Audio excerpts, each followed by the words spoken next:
In today's video, I'm going to teach you how to use the appointment scheduling feature in Google Calendar. This really handy feature can help streamline your scheduling process, so let's dive right in and see how it works. First things first, you'll need to open up Google Calendar. If you're on a desktop, just head over to calendar.google.com in your browser. For those of you using a mobile device, go ahead and open up the Google Calendar app, whether you're on Android or iOS. Once you're in Google Calendar, you'll want to create an event. On a desktop, you'll do this by clicking the little plus sign with Create next to it. If you're on a mobile, tap the plus icon and then tap on Event.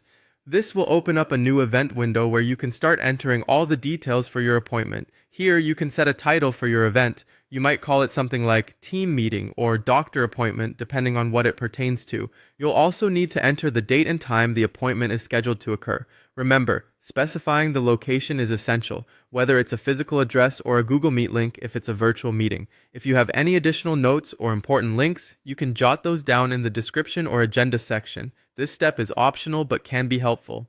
In case you're scheduling with others and need to add guests to the event, look for the Guests or Add People field in the event window. Here you can type in their email addresses. When you add people this way, they'll receive an email invitation with options to RSVP as yes, no, or maybe. This really simplifies coordinating schedules. Next, to help avoid the hassle of double booking, you might want to use the Find a Time feature, especially if you're part of a Google Workspace. It shows when everyone you're inviting is free.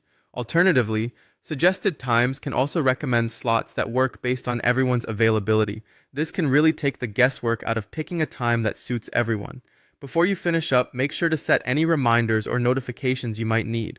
You can add these by clicking the Add Notification button, which allows you to set email or pop-up alerts. For instance, you might want a reminder 10 minutes before the event or perhaps a day prior. You can even stack multiple reminders, which is great for keeping on top of your schedule, especially with important deadlines looming.